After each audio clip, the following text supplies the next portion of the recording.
Minutes. This spot could have been yours. Support WHAV's local approach with your underwriting. Go to WHAV.net and click on advertising to reach thousands of new customers. WHAV, Merrimack Valley, Open Mic.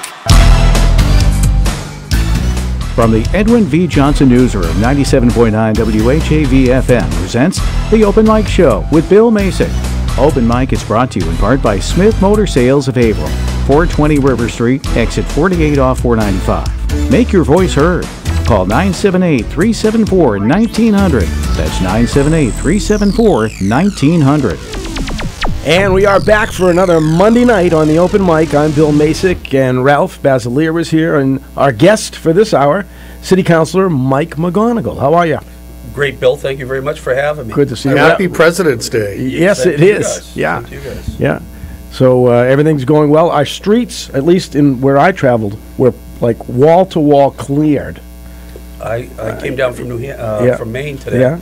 And right through New Hampshire, right into Massachusetts. Yeah, but I mean the Haverhill streets. Haverhill's The great. mayor is getting it done. Yep. Yeah. I mean, Yeah, as the he promised. Yeah. They look great the last two storms. Yeah. That's right. Yeah. And I think they will. Yeah. For the balance of the season and then some. He's generally pretty good at keeping his word. You know, absolutely, and I'm sure that the word got out, and we won't have any more problems, so we don't need to constantly make smoke of it. I remember you mentioning something like that at the council meeting. Something like that, yes. Something just like we didn't need to scold him with a letter. No, he takes that as serious Right. as anyone, and That's right. those phone calls, he hears a lot of them. Yes. So. So this is the Open Mic Show. We're here every Monday night from 6 to 8. We talk a lot of Haverhill and Merrimack Valley stuff because that's what I think people want to respond to, listen to, and that's why we kind of do this program, because it's important to our local regional community to have a voice. And we can be that voice, but we can also hear their voice. If somebody wants to call in, 978-374-1900 is the number to call and add your comment or your thought to the conversation anytime between 6 and 8 tonight. Now, in our second hour, I just want to mention that we are expecting Kat Everett to be here from Pose, and she is also staging a number of Black History Month events this month, in the month of February, which is Black History Month. So I think it's real important that we give her a voice to bring some of that to our listeners that maybe can't make the events as scheduled. So that'll be very interesting in our second hour. But this first hour, we have Councilor McGonagle with us, and he is very active in many things, especially your safety committee, which deals directly with the police department for traffic and safety. Absolutely. Public safety subcommittee of the city council. Yes, we work very closely with items that come from the public through the council members or directly through to the police department. And we work with Deputy Chief and Chief Denaro and all Captain Pistone. All great people to have as resources for us to use to make sure that we evaluate each suggestion, each request.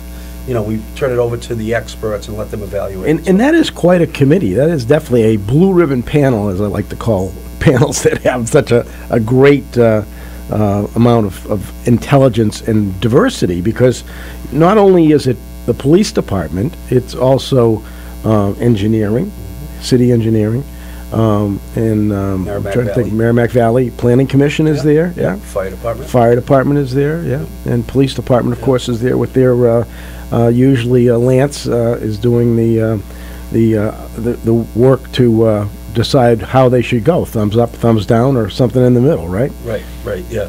The interesting thing, and I apologize, I have this little tickle in my throat, and you're going to hear that quite often. It's going around. Unfortunately. Yeah, So. yeah.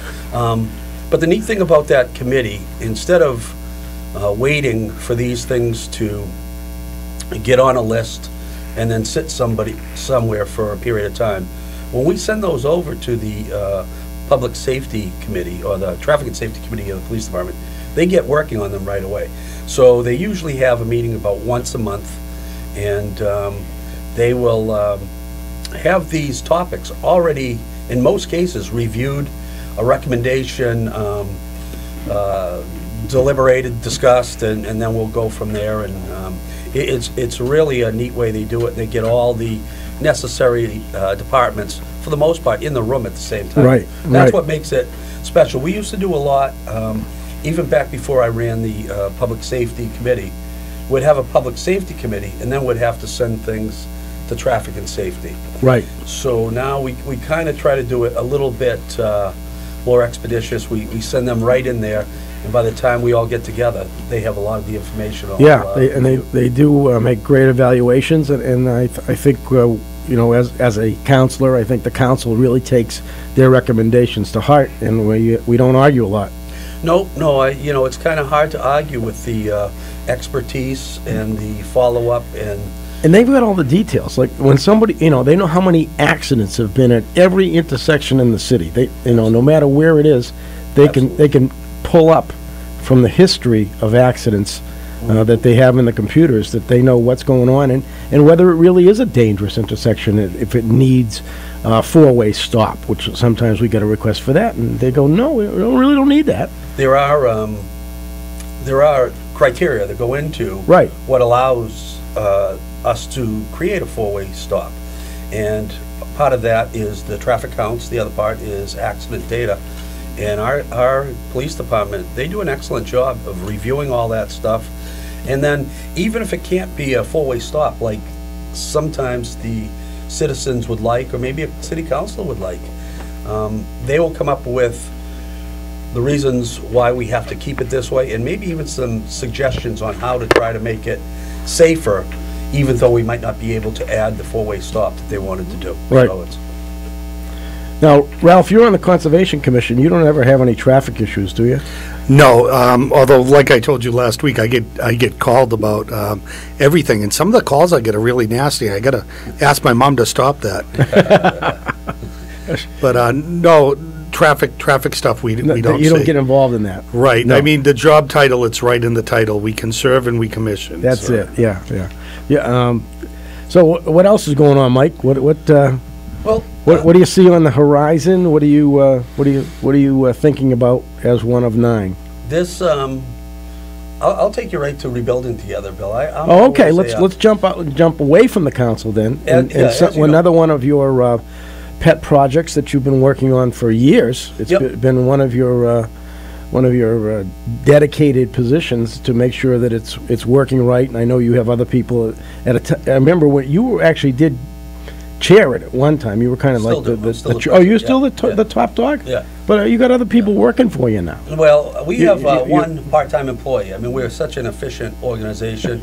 We're a small group of 7 or 8 board members, plus we have Joan Parra, who does an excellent job. She does a great job, yeah. And she keeps us honest. I thought she was over you, actually. Keeps us, well, on days, I'll say, whatever, whatever you want me to do, I'll do. So. That's good. But no, it's... but it's a great organization. Originally called Christmas in July? In April. In April. Yeah. I knew it was Christmas something. And I actually had to go back to the history of that. I talked to Sharon Sullivan, who's the vice president of the board, and Sharon's been a long time, probably been on the board the whole 25, 27 years actually, so that it's been rebuilding together. And she said the reason why it was called Christmas is in April, some folks got together and they fixed this elderly lady's home using, and they paid for the materials and they got a bunch of people to do the work. And she came out of her house after they finished the project and said, this is like Christmas in April. So that's what it started out. Well, it to makes be. sense because it's basically like a Christmas gift because you guys do everything. Sure. You pay for the materials, the labor. I mean, you don't charge. Now, if somebody wants to apply, I'm sure there must be a way to do that. Sure, there is. We have an office on Phoenix Row in Haverhill, at number 10 Phoenix Row, and they could go online at rebuildingtogether, Haverhill.com. It's probably not right, but Rebuilding Together, you'll find it. It'll come right Or they up. could just Google Rebuilding Together Yeah, it'll Haverhill come or right something up. like that and find it. And the phone number, 978-469-0800. You can call. Leave a message if you want an application. We usually take applications through January, but every now and then, if a job falls through or if somebody drops out of, or if something it's an small, you emergency. might be able to add on. Absolutely. Yeah. We when we can handle the request, we try to handle the request.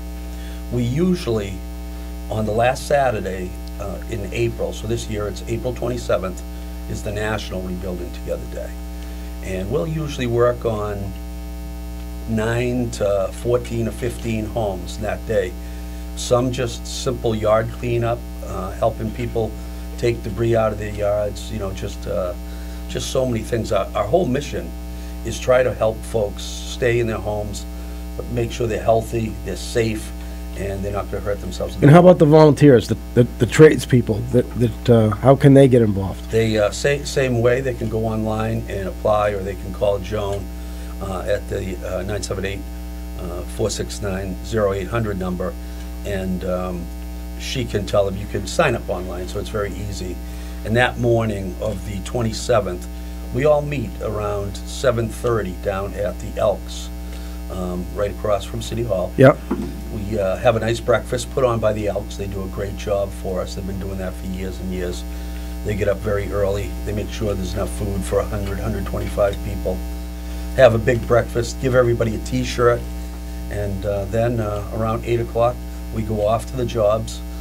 And it's a great day. It's a great day of giving back. And we try not to beat up the volunteers too much, Bill. We try to have them come out, scope a job that they can do in 4, 5, 6 hours, and be able to go about their business.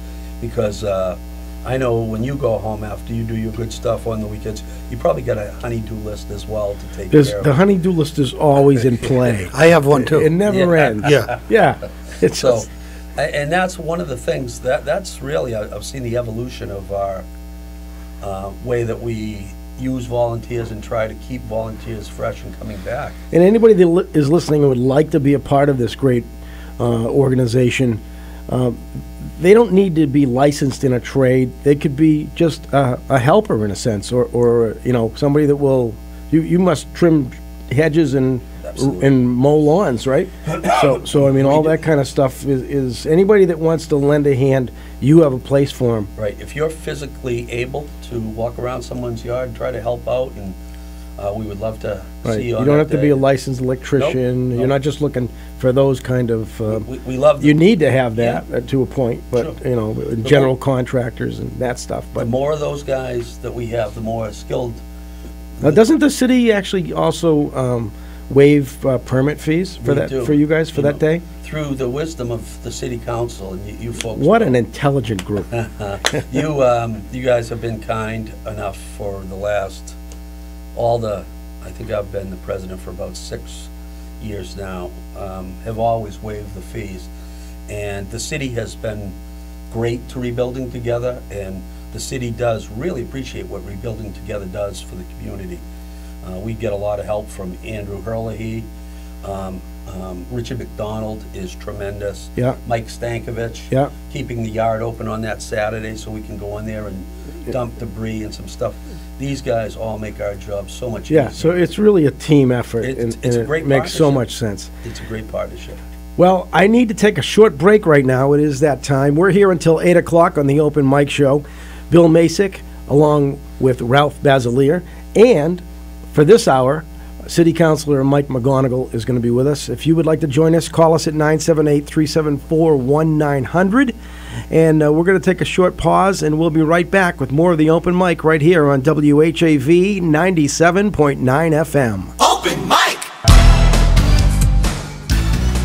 Bill Macek and the Open Mic Show will be right back. Get in on the action. Call 978-374-1900. Open Mic is brought to you in part by Smith Motor Sales of Haverhill, 420 River Street, exit 48 off 495. The Edwin V. Johnson Newsroom turns out local programs every day and night. Tune in for local news, Community Spotlight, and the Open Mic Show. 97.9 WHAV is the only Haverhill-based news source. There's always more at WHAV.net. Like to laugh? Then you'll like listening to Eve Arden as our Miss Brooks on CBS Radio, with Cupid taking pot shots at her from one side and Mr. Conklin, the school principal, badgering her on the other. Our lovelorn school marm has a tough time tracking down her favorite male, Mr. Boynton. Every episode of Our Miss Brooks, starring Eve Arden, offers immediate insurance against the blues. Old Time Radio is heard 7 nights a week over 97.9 WHAV FM. Hear Our Miss Brooks Thursday nights at 10 with an encore performance at 1 a.m. Community Spotlight. Volunteer activism group Team Haverhill invites all interested residents with ideas on the future of the city to attend March 11th's Possible Dreams event at Northern Essex Community College. Held at the Hartlib Technology Center, the annual event serves as a starting point for many community-based improvement efforts in Haverhill. The Monday, March 11th event is free and open to all. Pre-registration requested by visiting teamhaverhill.org. Doors open at 6:30 p.m. Submit your own nonprofit events and announcements at least 3 weeks in advance. For best results, use the online form under the Contact tab at WHAV.net. In the Edwin V. Johnson Newsroom, I'm Eric Scott.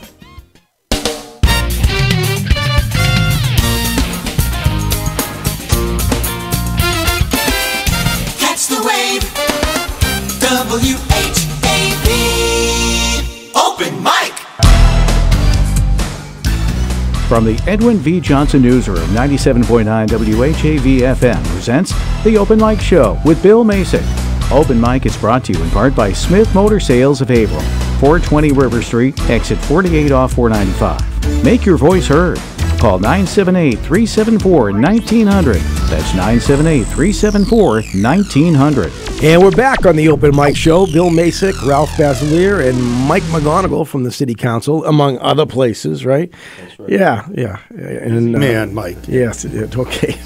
Now, let me just say that also, if somebody would like to pick up their phone, if they just got that urge, I got to dial something, 978-374-1900. If you know somebody who has a birthday or anniversary next month, so that would be in the month of March, call it in now. Speak to our producer, Chris, or if you'd like, we'll even let you announce the person's name on the air, if you're willing to wait just a little bit to get you on the air. 978-374-1900. And if your person is selected, if that person is pulled out of our 10-gallon cowboy hat on the last show of the month, well, then you're going to win a free LBD's cake. And you can, we'll send you the certificate and give it to the person who actually won, I hope. And then you go in and pick up the cake at LBD's. Now, LBD's is the great bakery, which is right in Bradford Center on South Main Street. Free parking right off the street, right in front of the bakery. And they have everything. It's a typical Italian bakery because it's a second-generation Italian bakery. It's called LBD's Second-Generation Italian Bakery. If you've gone there, I know you know where I'm talking about, and you're probably going on a regular basis. But if you haven't gotten there yet, why don't you make it a point to get out to LBD's Second-Generation Italian Bakery anytime you're looking for great baked goods, cakes, pies, cookies, and breads, you name it. Everything a bakery makes you can find inside their shop. So make sure you get there. Right on South Main Street, right next to Chick's Roast Beef in the Sunoco. No, it's not Sunoco. It's a gas station. What is it? Shell. It's a Shell station. Right in the middle. Pull right in there and check it out. Okay. Tell them we sent you. WHAV. Right. Say that, or say the open mic. Even better on WHAV. Because then the boss will probably hear about that. All right, we're going to get back to our conversation, but first we have to take a call. I bet it's related to our guest, Councilor Michael McGonagle. Okay, hello, caller.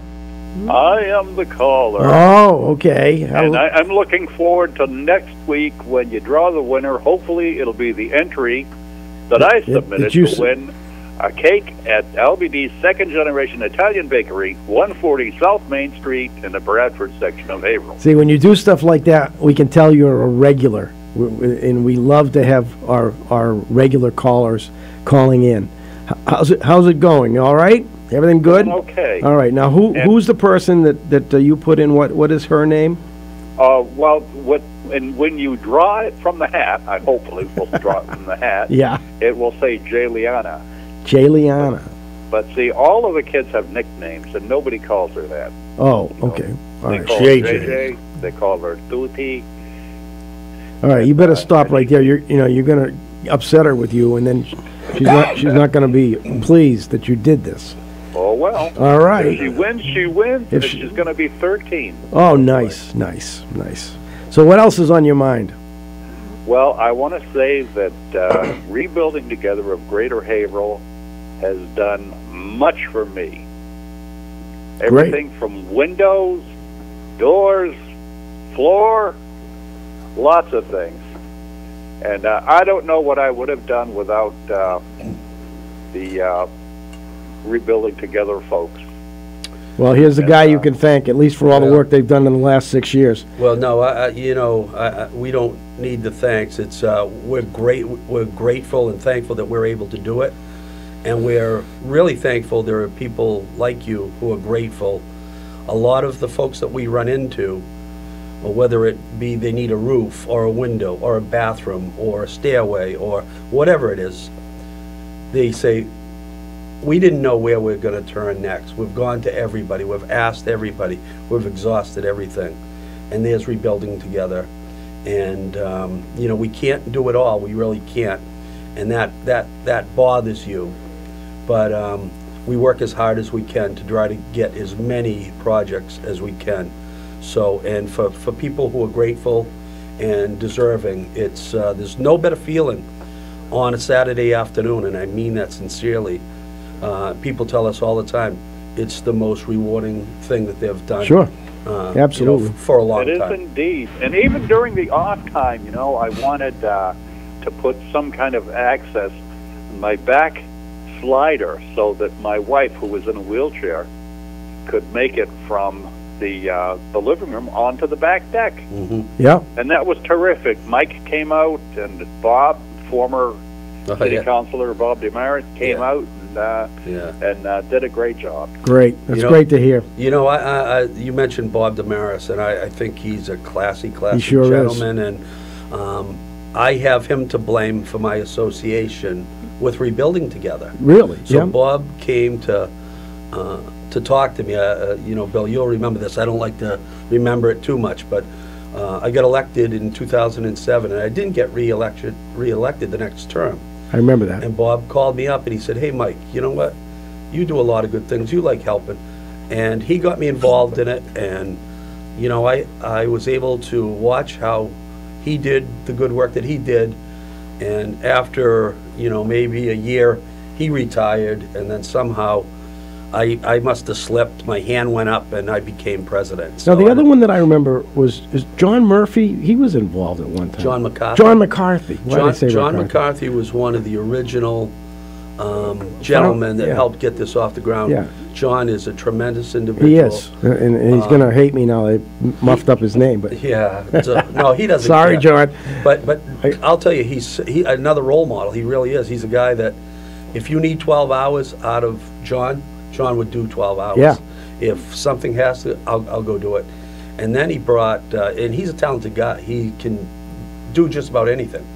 And then he has a couple of sons that are very incredibly talented carpenters. So, and he just brought them in, so often. So yeah. Well, it's people like that we have great people in Haverhill, as I say. We do. Yeah. We do. Yeah. Certainly do. Yeah. So back in the Christmas and April days, was Bill Pillsbury ever involved in that? For some reason, I keep thinking of his name. I'm not sure. Knowing Bill's involvement in the community, possibly he probably was. So. Yeah. But this would have been way back. Yeah, I don't. It was a little before my time, and so I don't know that. You didn't bring the roster. I didn't bring the original roster of the April Christmas in April, but it wouldn't surprise me. He's a class act as well. But you talk about Patriots. Today is President's Day, and I'm sure we could say pretty safely that most of our presidents, we could call them patriots. Oh, I thought you were talking about Belichick. Absolutely. Oh, yeah. I thought you were talking Belichick and those folks. We can get to that too. Okay. But we want to at least mention and salute all of our past presidents. Absolutely. And they're still working for all of us, because you can go get a good deal on a car. Sure. Right. Sure. On And President's maybe Day. have a piece of cherry pie. And have a piece of cherry pie. You know, I think back to a few of the presidents that after they retired, went into, work with Habitat for Jimmy Humanity. Carter. Yeah. Jimmy Carter. Yeah. And I think the Bushes might have, with President Clinton, did something as well. I mean, they kept on giving. They Yeah, kept on giving. I think so, most of them do. So, Yeah. yeah. Once you get involved, it's hard to It stop. is. It's like It's being hard to in stop, even right. local politics, Right, right. local government. Public Even service is a Ralph- very even unselfish Ralph endeavor. On the Conservation Commission. Yeah. I know you're kind of living, eating, and sleeping it, right? I mean, you A lot you're going on, very, yeah. Very active. Yeah, once you string together some successes, Yeah. Yeah. become very active. But Yeah, you public services, quickly rose to the vice presidency, vice chairman. vice right? chair, yeah, it's been a rocket ride. So Yeah. I love the Conservation Commission. So every time you mention it, I'm happy. Yeah. I love being a Conservation Commissioner. It really resonates with me. I think that's one of the great departments we have in the city. It is. I think- And the guy that heads it up, Rob Moore, That's where I knows saw it it. like the Wonderful back of his guy. hand. I I just- mean, he knows all about it and can't beat him. As far as Yeah, you can't- experience and knowledge. Yeah, you can't find a better public servant No way. than Rob Moore. I've dealt with him years and years and years ago on one side of the issue, and now watching him work, I am just in awe of the way he does it. It's, this is what's best for everyone. This is what's best Yeah, he's for very the fair. situation. Yeah. And always been impressed with Right. his ability to be able Yeah. to do that. So Good. Good Hey, commission. we got to take another break. It is 6:30 right now on the Open Mic Show. We're here every Monday night, 6 to 8. If you do want to join us, call 978-374-1900, and we'll be with Mike McGonagle here for another half hour till 7 o'clock. And don't go anyplace. Stay close right here at 97.9 FM. Open mic. Bill Macek and the Open Mic Show will be right back. Get in on the action. Call 978-374-1900. Open Mic is brought to you in part by Smith Motor Sales of Haverhill, 420 River Street, exit 48 off 495. It's 6:32. 97.9 WHAV. Paul Ryan, HHS class of 1971, and Tommy Morgan, HHS class of 2013, are good sports. They're on 97.9 WHAV FM every Wednesday night from 6 to 8. Ryan and Morgan talk about local high school sports, the Patriots, Red Sox, Bruins, Celtics, and more. You can join in with your calls. Good Sports is sponsored in part by attorney Gerard LaFlamme, Ideal Frame, Brian S. Dempsey Insurance Agency, Levitt's Auto and Truck, and The Chicken Connection. Good Sports every Wednesday night at 6. On the way, 97.9 WHAV FM. Wave weather.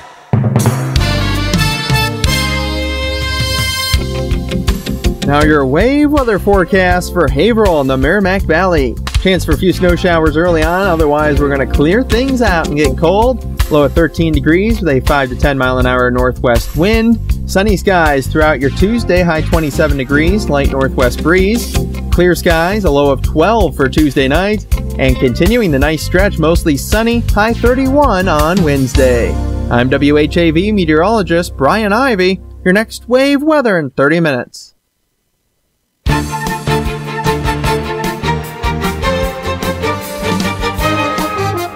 Catch the wave. WHAV. Open mic. From the Edwin V. Johnson Newsroom, 97.9 WHAV FM presents The Open Mic Show with Bill Macek. Open Mic is brought to you in part by Smith Motor Sales of Haverhill, 420 River Street, exit 48 off 495. Make your voice heard. Call 978-374-1900. That's 978-374-1900. Okay, we are back on the Open Mic Show, and we're talking to City Councilor Mike McGonagle from the Haverhill City Council. I need to say that once in a while because people in Methuen and other surrounding communities listen to this program. Sometimes we get calls from them. Sure. So it's not just Haverhill, although we like to say Haverhill and the Merrimack Valley because we cover the valley. So that's why I mentioned that. Not that people don't know who you are. That's fine. Yeah. That's fine. You're known. Yes. Thank you. Well, Sometimes that's good, sometimes not Yeah, so sometimes much. not so much. Depends on sometimes what you the wear that issue- target on your back. Yeah, exactly. right. Well, one of the things you did do, and I think we can give you credit for this because it's coming off pretty much without a hitch, and I think people are getting used to it. You were the one that initially broke the conversation ice, at least, to discuss banning the single-use bags. Yes. And I think it's working out great. I don't think anybody could really wage a good argument why we shouldn't do it. I think we're number 91 of the communities in the state, so we're over half the communities have already gone that route.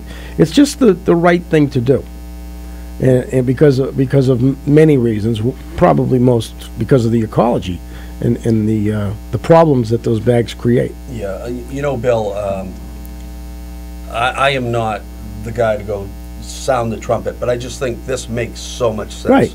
There are so many alternatives to this, and we're not looking to end the use of all plastic bags. We're just looking to end the use of the ones that when they break down, there's poison. Right. There's poison that leaches into the ground, gets into the streams, the aquifers, gets Right. into the drinking water. That's right. Then it gets into the fish, and it gets into everything. And you know, Why do you want to do that? there are some bags that just don't. Go ahead, Ralph. Right, it clogs up the And recycling. we have to set the example. Right. The whole country hasn't done it yet, but little by little, Yeah. it'll happen. And we'll call it environmental justice. Yeah, well, you know, What do Mike's think? right. There's so many other Right. alternatives. Why would you go with the worst possible alternative for the community? Right. When there's other alternatives. I've been to Market Basket twice. I've been to Rite Aid twice, and I've been to CVS. And the sky is not falling. People are adjusting quite well. Right. I did hear that Target is charging for a paper bag, though. That's I the didn't only hear one. that. I haven't been to Target yet, but haven't been up there. I heard they're charging, I think, 10 cents if you don't show up with your own bag. So But you know, we have, you know, those are very economical, and I think little those by are little reusable. everybody's got the reusable.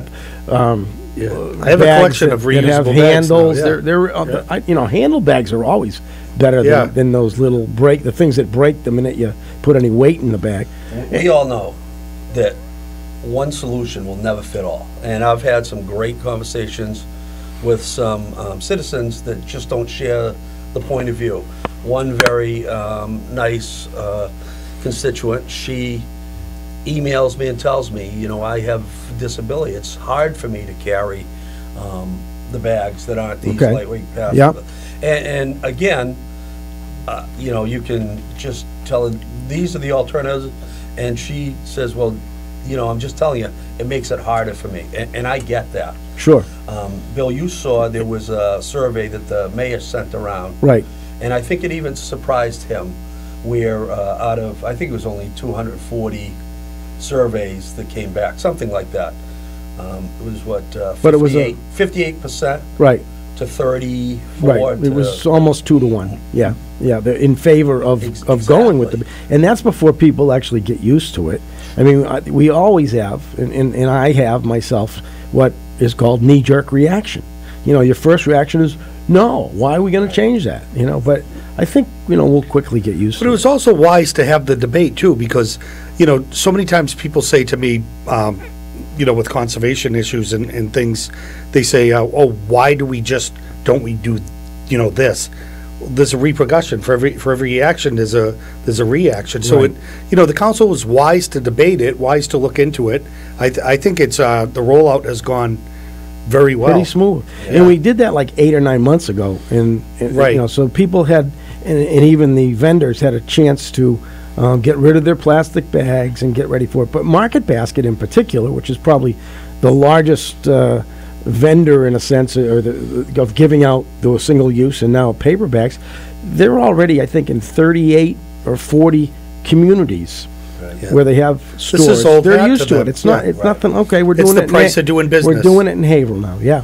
Well, as you gentlemen know, and we heard it in the discussion from some of our peers, or one of our peers anyway, that, well, why don't we ban all the bags? I mean, that's the argument. You have to ban them all. If you're going to ban one, you're going to ban them all, and that is just ludicrous.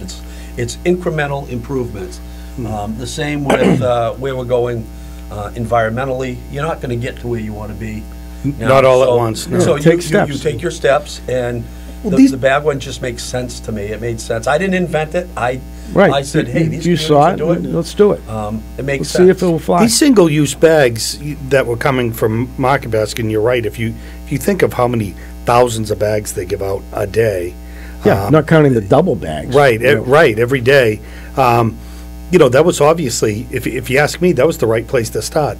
The bags are garbage, they're harmful to the environment, and that was the biggest source of plastic bags. Right. In the future, you can look at other things. Right. Other alternatives. You know, Ralph, it made so much sense for me for Demoulas, not targeting Demoulas, because I think they're a Right. wonderful, wonderful partner for the city of Haverhill, and they've done great things for a lot of people.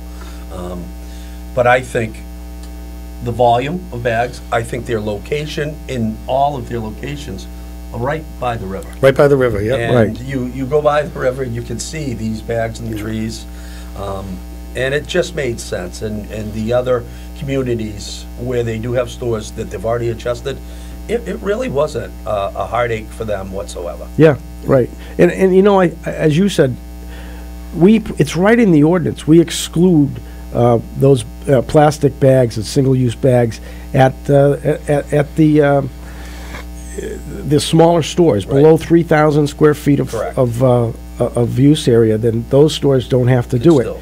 The farmers market doesn't have to do it. Right. There are special bags in the meat section that you can, if your meat is a little bit soupy for whatever reason, or you want to put it in a bag for double protection, there's bags there. Those are all permissible.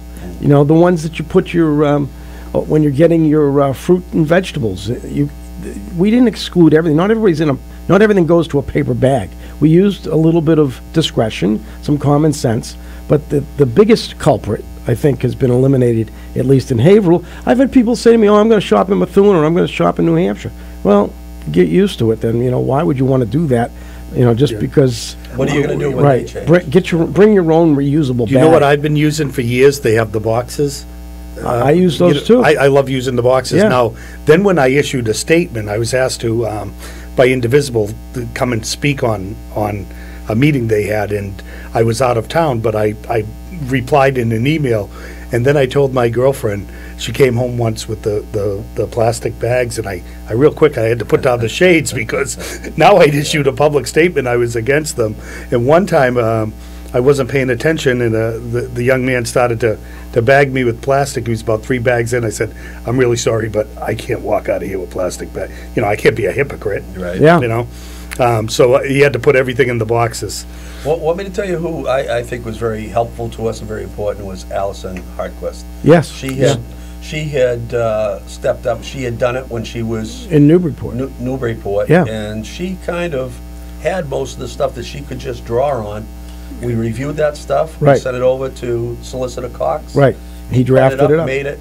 Right. And it wasn't a lot of work for a lot of people. And Allison, for those that don't know, is the mayor's chief of staff. Yeah. Does a wonderful job. She does a great job. Absolutely. And the other one, I think, if I'm going to mention a name, I'm going to say I think Melinda Barrett, because it went to her committee, and she that's helped. right, She yeah. helped facilitate a lot of the conversation, Yep. a lot of the concerns, and a lot of what needed to be done. So I learned when I was in the hospital and had a very important site visit to take place at the recommendation of the Secretary of Veterans Services, and all of a sudden I couldn't do it. I put Melinda in charge. She's very data-centric. She's got a great eye for detail.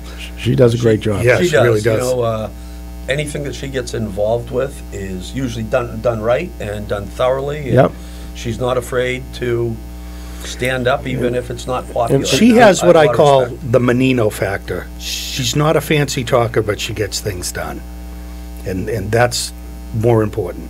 See, I use the Menino factor on another. I won't mention. I any do names, too. But I do too in reference to him, yeah. Which isn't a bad thing. No, it's a compliment. Yeah. Okay, well, this is the Open Mic Show, in case you're just tuning in going, who are these people talking? It's the Open Mic Show every Monday night, 6 to 8.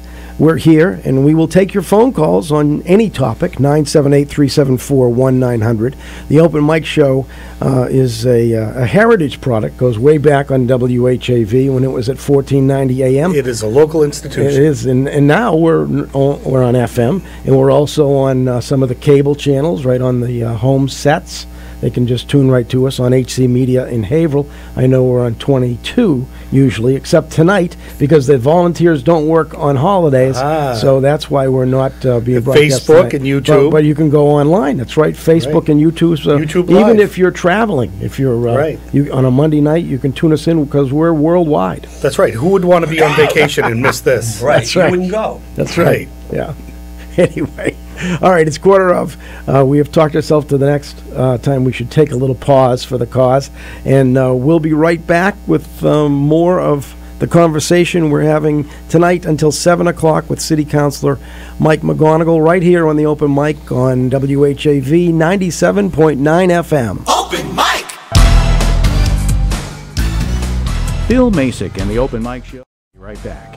Get in on the action. Call 978-374-1900. Open Mic is brought to you in part by Smith Motor Sales of Haverhill, 420 River Street, exit 48 off 495.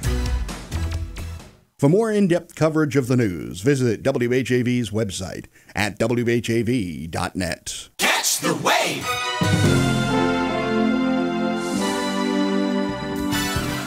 On air or online, 97.9 WHAV serves you.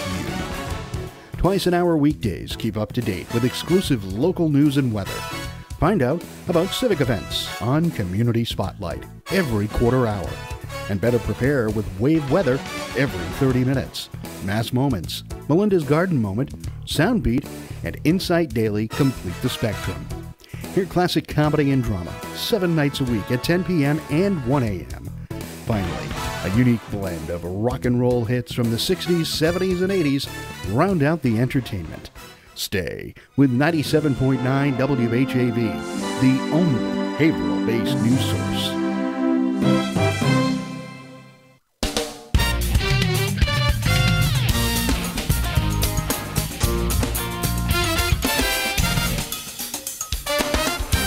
WHAV Open Mic!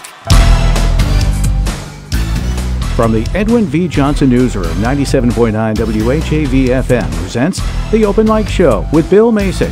Open Mic is brought to you in part by Smith Motor Sales of Haverhill, 420 River Street, exit 48 off 495. Make your voice heard. Call 978-374-1900. That's 978-374-1900. All right, we are back on the Open Mic Show, and that little introduction was actually recorded by Win Damon, and now Win is our morning show guy. So I just thought I would mention that we now have a live morning show on WHAV every morning, Monday through Friday, between 6 and 9 a.m. Win is doing the show live. So just another step up the ladder. Tim Coco takes us another step up as he's developing this station into something very special. And we'll leave it at that because we're talking to Mike McGonagle, and we've got about 12 minutes left for people to call in and ask him tough questions. That's what I'm looking for. Somebody to ask Mike some really hard, tough questions.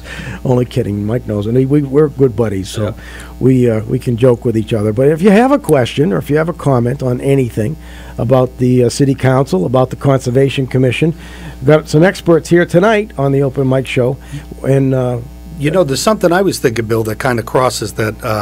I think your committee, public safety, handled very well, and that was the faux hunting problem we had on Atlanta. As I said last week, I don't think that we have a hunting problem. I think we had a problem hunter. I mean, if someone comes out of their house and says you're shooting my house, right, you should probably be polite and go back to where you're supposed to be hunting. Instead of spewing nasty words. Yes. I don't think we had a hunting problem. That we have one. I think that it was time for the MBTA police to come in and do their thing. I mean, I take that train to Portland. I don't really want people hunting on the side. If I wanted to be shot at on trains again, I'd go back in the Marines. No, you're 100% right, though. I think it was real important. you know, we had a problem, but we fixed it. And, But it was handled Mike really- and his committee yeah. did it well. Had brought everybody together. We, you know, And again, Rob Moore, heard what they had to say, and, had and recommended that maybe we start a committee, that the mayor has a list of people that would like to serve to help post and let people know where they can hunt, where they can't hunt. Hunting's a very important conservation function. It is. It really is, and we have nothing to fear from lawful hunters who are acting responsibly. That's what I learned. I'm not a hunter, but I naturally fielded a lot of phone calls, a lot of emails, as did Melinda and Mary Ellen, as the rest of the councilors. And we had great support that night. And, you know, I didn't give you guys proper credit, but there were... We'll never forgive you for that. Our subcommittee was there, plus Bill, plus John Mitchison, our president, our vice president, Tom Sullivan. But the committee is made up of a small group. Yep. You know, I think people have to understand the committees are small, but the rest of the councilors also care. Aren't the subcommittees usually 3 people? Yeah. Yeah, usually 3. Administration and Finance has 4. Yeah. And you know what? I always call them workshops, the committees, because we really can only make recommendations to the full council in the minutes, and then the full council really talks about the topic again and either votes it up or down or moves it on. But the committees are very important because it's that kind of that workshop that goes on to get all the information to kind of dig and make it not only all sense. This year, I can think of 2 things right off the top of my head that came out of the subcommittees. Of course, there was the rather mature and responsible solution to the hunting complaints or the hunting issue, so to speak. And also the Vietnam Veterans Memorial Commission came out of subcommittee. Another good thing. You know, I don't know if you were there, Ralph, the night of the hunting meeting. I don't know if you were I had a meeting upstairs and then came downstairs, Okay. so I caught the tail end, yes. So what I was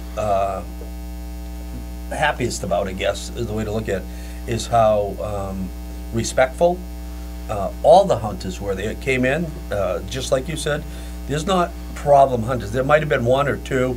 Everybody else Well, it was pretty civil. I mean, you know, they're a group that usually, you know, they're a good control group. themselves, and they don't want to lose it. And they were so respectful. They let Maria outline her thing, and she was very articulate. And she said, "Look, I'm not here. My fiance and I are not here to eliminate this. We just want safety. Safety. She's in her from a own hunting backyard. family. She's, Yes, yeah. You know, when it originally happened, I spoke to her. She said, you know, she finds buckshot and even hitting her house. Right. Some of the shots. You know, I mean, that's, you know, it's 500 feet from a house, but I think that also means 500 feet from a house pointing the other way. Like the house got to be to your back. Not that you I'm could not shoot sure. towards a house. I'm not sure. Yeah, well, if it isn't, it should be. Or common sense should say, I'm not shooting into somebody's backyard. That should be it. I Yeah. agree. But again, I'm not a hunter. No, But I I'm think- not either. But you know, Excuse me. I think. but I it think was- that common sense. You know, you don't take chances when you're firing a gun. we had excellent input from a lot of talented, knowledgeable people. We did. We sent it off. There was a great recommendation by Councilor Barrett, seconded by Councilor Daley O'Brien, and the mayor was all in. He was okay, Mike. Yeah. He said, "We'll put together a committee." We forwarded him some names. So And they'll one start of the to do that. guys that was there that night who actually would like to be on the committee, he's already on a named list that went to the mayor.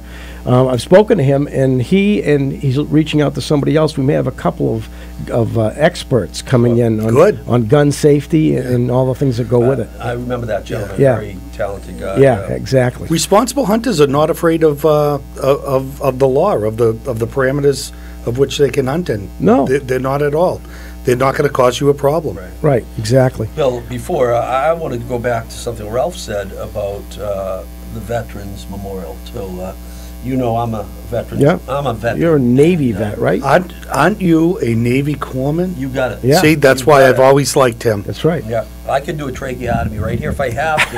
Yeah. Don't cough. Usually these guys don't like Marines, but they'll crawl through the gates of hell to get to us when we need them. Yeah, and I'll tell you, I had a lot of fun when I was down in Camp Lejeune with learning my field medical training, because the Marines, the older Marines, couldn't be more respectful. It'd say, "You saved my brother's life," and I'm saying, I just got here Tuesday.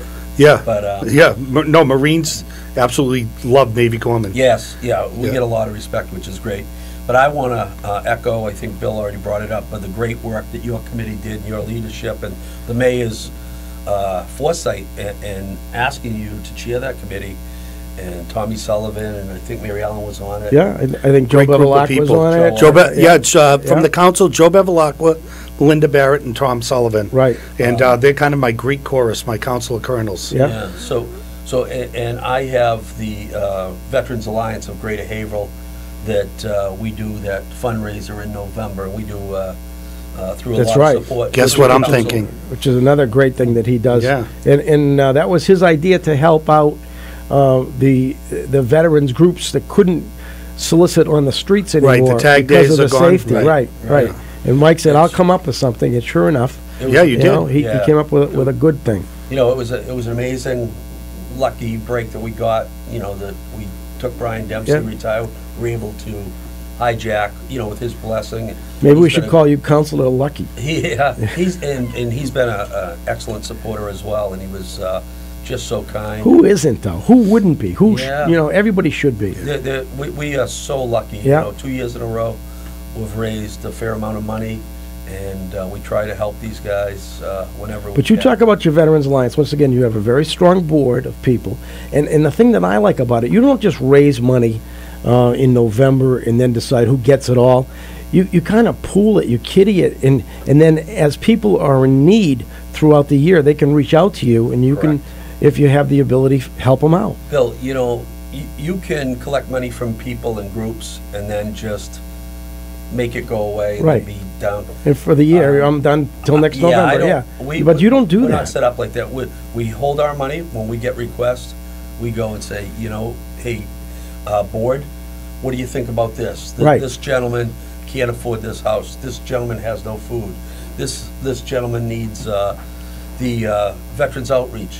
How about giving them $125 gift certificates for Christmas? Yeah, right. You know, things like this. I'm writing a request right now. Get on the top of the list. Ralph, Dear Mike. Ralph, I just don't take them on Mondays that are holidays. Oh, okay. No, Another hey, day. Hey, no, come to us. Right to us. Yeah, no, he's you know, I know that It's not my money. it's not yours, but it goes before the board. You know where I was this year during your annual breakfast? Having the flagpole put in at Millbrook Park. I met the contractor over there. Okay. Yep. Okay. He called me up and said, "I'm gonna be there," and I said, and I turned around on Primrose Street and met him there. And I missed the breakfast this year, but I'll have a little something for you. We'll have you there next year. I think we got your donation. You're fine. You're fine. Yeah, good. But no, it's a great thing, and I'm all things you know, veteran, and I love Rush Shappett and the way they stood and wanted to be able to do their own thing. They did. Yeah. And we wanted them to be able to collect funds to be able to do the good work that they do with dignity and not have to run out in the street in the rain, you know. Jumping off and onto the curb, So we've been very fortunate to It be is. able It's to. good. Yeah, we got some great veteran groups in Haverhill. Yeah, we do. Something else Yeah, we do. You know, Haverhill's a pretty good community for anybody that ever checks out another community. They come back. A lot of people come back to Haverhill. I've had a lot of friends do that because you don't realize what you got till it's gone, as the old saying goes. And sometimes people really realize, if they do leave, what Haverhill's all about. So we're running out of time. We've got a couple of minutes left. So, Mike, if there's anything you want to say, you know, to the listeners and the viewers while you're here on the open mic. If not, I want to thank you for coming in and giving us an opportunity to speak. You know, have just a little discussion, as I call it. And I didn't hit you with any tough questions. No did tough I? questions. No, I try to not do that. Yeah. That's one of no hard balls, just all softballs. You had us in here back in November, right, for the veterans, getting ready for that, and it's one of the things, and I thank you for doing that. And I'll always use this We should platform have that. Should be an annual event, having you come in, and you and do your that. people. Yeah. And again, April 27th of this year is our Rebuilding Together Day. It starts out at the MVets. We unskilled, skilled. We'll take anybody. We'll feed you breakfast. We'll put a T-shirt on you, and we'll give you a day They'll make you tired a little bit. When you go home, you'll feel good about yourself. Absolutely. Now, you said it starts out at the Ambets. I thought the breakfast I'm was... sorry. The Elks. The Elks. Somebody correct me. Yeah. Okay. I'm I just sorry. didn't want people going down the Ambets. You know, yeah, McGonagle, he told me it was supposed to be here. Speaking of the Elks, who in Massachusetts have historically always been great to veterans, the local chapter has been passing the hat at their club, and I'm going to see a check this week. Nice. Oh, that's nice. Yeah. Nice. Very nice. That's Very good of them. That's great. All right, well, we're going to end this hour. I want to, again, thank City Councilor Michael McGonagle for coming in and speaking with not just us, but also our listeners and our viewers. And we'll be back next hour, and I'm hoping that Kat Everett will be here so we can talk about Black History Month on the Open Mic Show for the next hour, right after we do our top of the hour information on WHAV 97.9 FM. Open mic.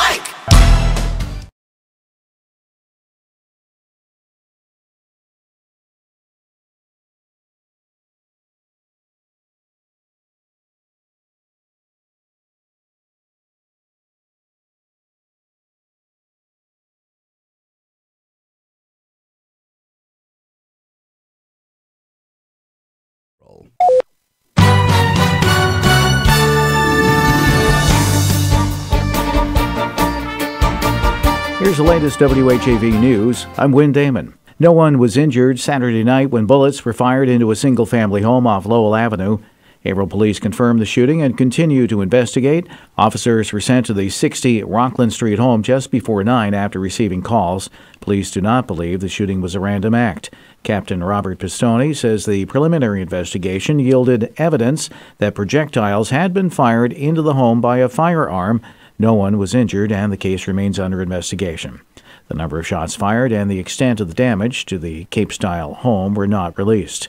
The Haverhill Police Department is asking that anyone with information or who may have witnessed anything contact Detective Dana Burrell at 978-373-1212.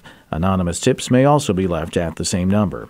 The same neighborhood was the focus of a similar shooting last fall. Haverhill police investigated last Labor Day weekend when a home at 257 Lowell Avenue was shot at multiple times. Later, a car fire was reported at the property. And 2 weeks later, police arrested 19-year-old Elijah Oliver, whose last known address was at the home. Following his arrest, police believe Oliver somehow managed to conceal a Smith & Wesson 9mm gun with 7 rounds in a magazine. The weapon was found in the rear of a police cruiser where Oliver was handcuffed. It's not known if there is any connection between the neighborhood incidents. Haverhill residents passing by Washington Street's Gerson Furniture Building in the coming weeks will begin to see big changes as demolition begins in earnest and construction of a parking garage and 44 units of veterans housing take shape.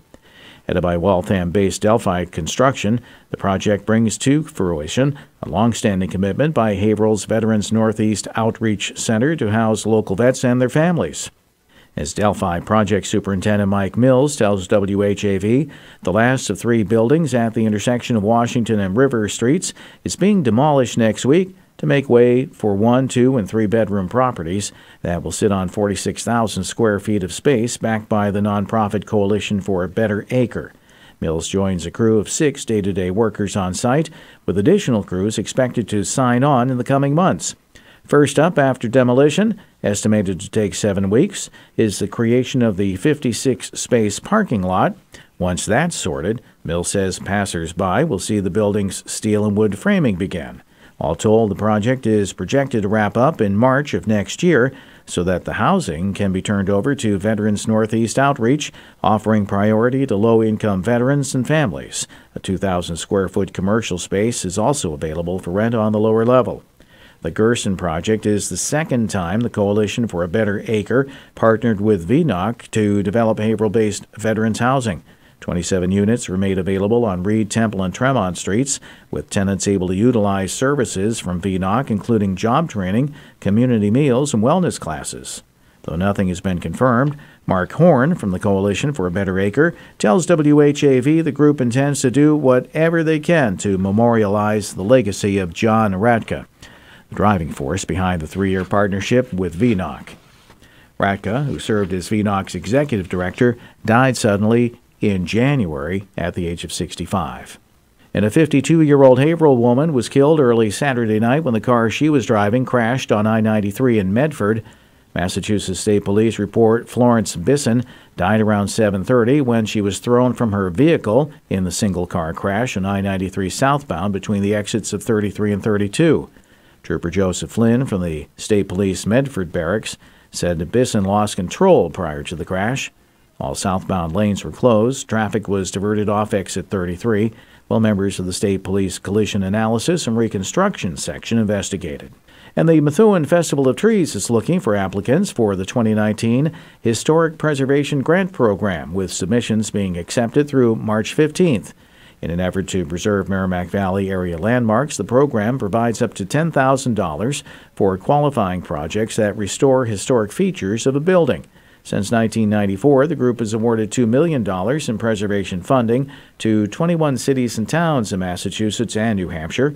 Festival President Tom Lucier told WHAV in a statement that the festival is very proud of the role it plays in the preservation of some of the region's most historic sites, saying that often their grants offer small projects hope and serves as a catalyst for additional funding.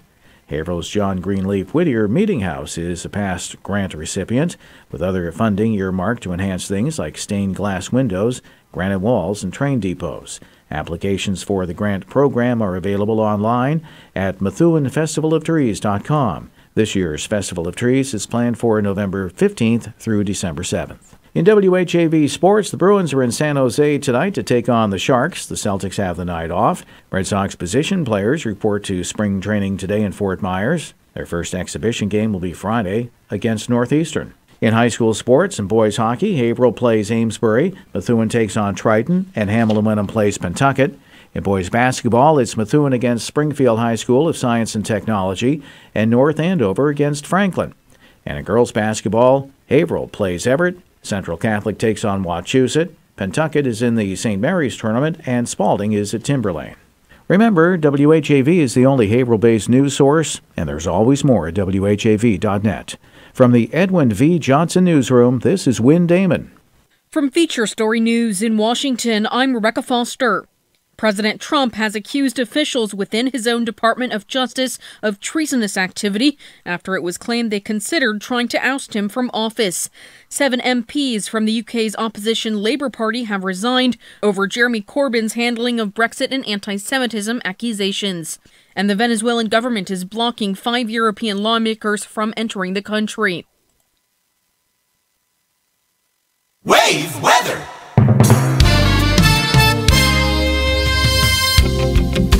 Now your wave weather forecast for Haverhill and the Merrimack Valley. Chance for a few snow showers early on, otherwise we're going to clear things out and get cold. Low at 13 degrees with a 5 to 10 mile an hour northwest wind. Sunny skies throughout your Tuesday, high 27 degrees, light northwest breeze. Clear skies, a low of 12 for Tuesday night. And continuing the nice stretch, mostly sunny, high 31 on Wednesday. I'm WHAV meteorologist Brian Ivy. Your next wave weather in 30 minutes. 97.9 WHAV is the only FM station assigned to the city of Haverhill. Your membership is critical to continued operation. It's easy to join. Just click on the membership tab at WHAV.net. WHAV, Merrimack Valley, Open Mic. From the Edwin V. Johnson Newsroom, 97.9 WHAV FM presents the Open Mic Show with Bill Macek. Open Mic is brought to you in part by Smith Motor Sales of Haverhill, 420 River Street, exit 48 off 495. Make your voice heard. Call 978-374-1900. That's 978-374-1900. And we're back with the 7 o'clock hour. It's 7:08 on the Open Mic Show on WHAV 97.9 FM. Our phone number to contact us anytime is 978-374-1900. Want to remind everybody about the LBD's cake giveaway. If you have a person that you know, or even yourself, that is born in the month of March, call in 978-374-1900. Speak to Chris, our producer, and he'll take down your information, and then your name or the name or names will be in the hat for the drawing, which happens next week. It's going to happen next week for the for the month. At the last Monday show of every month, we draw out of the hat and pick a winner for the free Albie D's second generation Italian bakery cake. It's a free cake you'll be receiving, and we want to thank Albie D's for doing that for one of our lucky listeners. Beautiful. Yeah, and they have great stuff in their bakery. I just can't say enough. Go in and check it out. It's a great Italian bakery. They got it all, and we'll just leave it at that for now because we have to go to our call. Chris, do we have our caller on the line? 1 minute. Okay, he says he's going to call right now. We're going to be speaking with Kat Everett, Katrina Hobbs Everett from Haverhill. She has a couple of organizations she's started. She's with Pose Inc. and also with Coco Brown. We'll ask her about those organizations and what they do to help. I'm interested to help our communities. Yeah, but also she has been creating and staging for this month of February, which is Black History Month, a number of events in the city, and I thought it would be nice for us to have a chance to talk with her and see if we can get her to give us some of the details on some of her events that are going on in our city. So that's what we're going to be doing as soon as we can get her on the phone. We were hoping to have her in the studio, but she wasn't able to make it in this evening, but she was willing to spend a little time on the phone with us, and hopefully Chris has got her on the phone real soon, still giving us the wait a minute, and we'll get right to it, all right? All right, beautiful. I think the snow's stopping now. Yeah, Black History Month. I went to the mayor's event. Ah, yes, he did have a nice event. Yeah, he had a nice event. I wasn't event. able to make that, but I was just coming out of my acupuncture appointment on Summer Street. Yeah. And I knew it was going on, and it was at a time where I could stop in, so I'd like to support the mayor and support the cause. Yeah. So I stopped in. Yeah, it was a nice little event. They flew a flag, the Pan-African flag, over City Hall, and there was some singing and a lot of great folks there. People who by face I recognize because I'm a member of the Universalist Church. We have our annual Martin Luther Day breakfast with the church across the street. It's a great tribute. Yeah, it really is. For the whole nice month, event. which is real nice. Yeah. It's and it's very educational too, to realize and to see what went on. Yeah. Back in the slave days and beyond, and beyond. But I've gone back recently to do some reading on. Geez, I just lost my train of thought. All right. Well, that's okay because we got Katrina on the line. Hello, Kat. How are you? I'm good. How are you? Thanks for having me on. No, thank you for giving us the time to get some of the flavor of what you're doing with Black History Month for the people of Haverhill and the surrounding communities.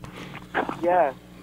So now let me actually start a little bit more about you because you're an active person in the city, helping out in many ways, and you have a group called Pose, and if you could maybe explain what that group is all about and what you do with that group.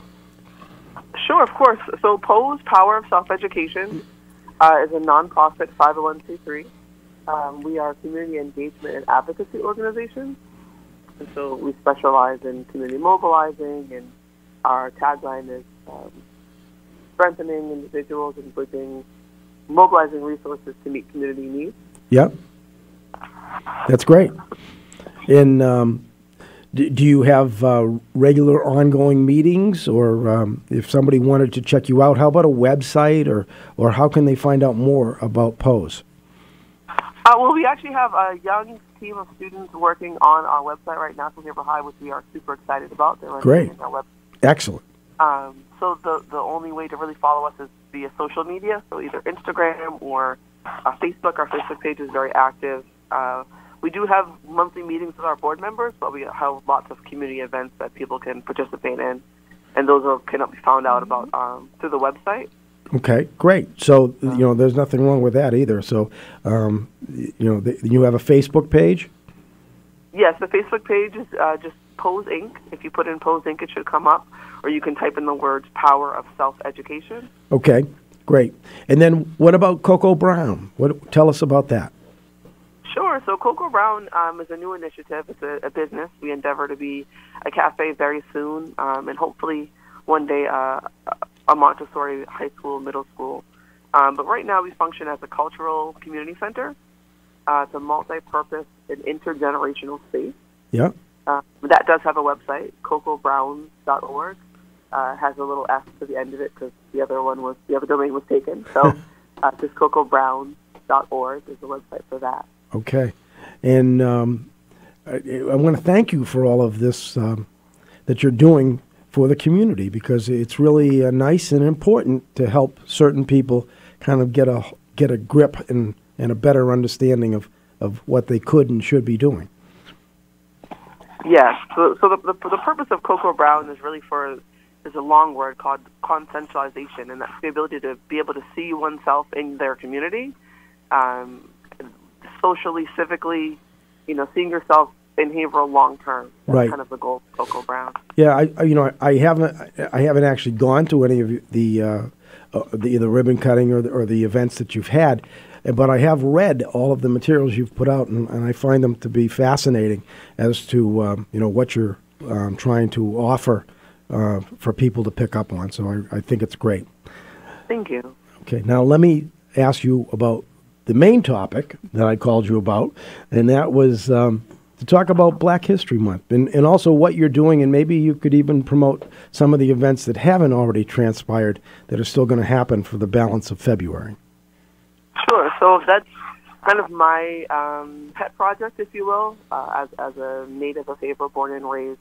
The celebration of Black History Month was one that I saw lacking, and it just kind of made me sad, but I realized there was something that I could personally do about that. So this is our third year of creating Black History Month programming that gives people the opportunity not just to kind of observe something, but actually interact with it. We really wanted to have interactive events. And so every Wednesday we've been doing a lecture series. And this is our second year doing the lecture series. And next Wednesday we have Andre Bennett, who is a reverend from Lynn, coming out to do the lecture series. And then the following Wednesday, we're actually co-facilitating an event with Historic New England on the histories of people of color in Haverhill, and that's going to be past and present. And then every Friday night, we've been doing open mic series, which we've brought in special guest artists from all over the Merrimack Valley, and those have been really powerful. And where are those events all being held, or are they at different locations? So the first one that we did, we held it at the Switchboard, and all the rest have been held at Coco Brown. Okay. The only one not at Coco Brown is our third annual Black History Month celebration, and that's a partnership with Buttonwoods. So that will be held at the Buttonwoods Museum on February 23rd from 7 to 9 p.m. Okay, and the next 2 Wednesdays, you're going to be at Coco Brown with your lecture series on Black History Month. Yes, Okay. the next 2 Wednesdays, 7 to 9 as well at Coco Brown. It's 293 Washington Street. And this coming Friday is our last open mic with Masada Jones, who's the founder of the Kindred Project in Lowell. And so that will be also at Coco Brown from 7 to 9. Excellent. Now, I'm not trying to embarrass you in any way, but I think it's important that I point out that you are the daughter of a very renowned and well-known person, and that was Reverend Hobbs, was your dad. Yes. Yes. And, I'm sure that he gave you an awful lot of good direction and knowledge, about Black history. I mean, absolutely. So Dad is 83 now. Having lived through segregation, I feel like my father living through segregation, I feel like I was able to get a certain vantage point. I realize now that really my peer group may not have gotten because their parents were significantly younger. My parents were the age of most people's grandparents. Yes, I remember watching your dad, though, and listening to him. He was such almost a mesmerizing speaker. Very powerful speaker. Yeah, super. Very, very good storyteller. Yes, Yeah. I think I inherited that from him. And I know your dad. He would recognize me. We recognize one each other we both go to a VA. There you go. Yes. Yeah. Yes, he's a veteran. Katrina, we have to take a short break. Will you stick with us and we'll talk a little bit more right after the break? Okay, great. All right, we're going to be right back on the Open Mic Show with Kat Hobbs Everett, Katrina Hobbs Everett, and we'll be speaking with her. If anybody has a question or comment, 978-374-1900, and you'll be on the Open Mic with us right here on WHAV 97.9 FM. Open Mic! Bill Macek and the Open Mic Show will be right back. Get in on the action. Call 978-374-1900. Open Mic is brought to you in part by Smith Motor Sales of Haverhill, 420 River Street, exit 48 off 495. Why pay $250 to $350 a year for half as much news? On air and online. 97.9 WHAV provides more Greater Haverhill news more often than any other sources combined. Support the only Haverhill-based news source with your tax-deductible local news membership by clicking on the membership tab at WHAV.net. Paul Ryan, HHS class of 1971, and Tommy Morgan, HHS class of 2013, are good sports. They're on 97.9 WHAV FM every Wednesday night from 6 to 8. Ryan and Morgan talk about local high school sports, the Patriots, Red Sox, Bruins, Celtics, and more. You can join in with your calls. Good Sports is sponsored in part by attorney Gerard LaPlante, Ideal Frame, Brian S. Dempsey Insurance Agency, Levitt's Auto and Truck, and The Chicken Connection. Good Sports every Wednesday night at 6 on the Wave 97.9 WHAV FM. Community Spotlight. Haverhill Public Schools are getting ready to welcome the class of 2032 to kindergarten. City parents are invited to attend one of several information sessions in early March. In addition to part-time kindergarten offered free of charge, a full-day classroom option is available for families on a tuition basis. Superintendent Margaret Murata and staff from the school system can discuss options and the registration process Tuesday, March 5th from 1:30 to 2:30 or Thursday, March 7th from 9:30 to 10:30 a.m. in the Haverhill Public Library Auditorium, 99 Main Street. Evening sessions are planned for March 5th and 7th. Submit your own nonprofit events and announcements at least 3 weeks in advance. For best results, use the online form under the Contact tab at WHAV.net. In the Edwin V. Johnson Newsroom, I'm Eric Scott. Open Mic! From the Edwin V. Johnson Newsroom, 97.9 WHAV FM presents the Open Mic Show with Bill Macek. Open Mic is brought to you in part by Smith Motor Sales of Haverhill, 420 River Street, exit 48 off 495. Make your voice heard. Call 978-374-1900. That's 978-374-1900.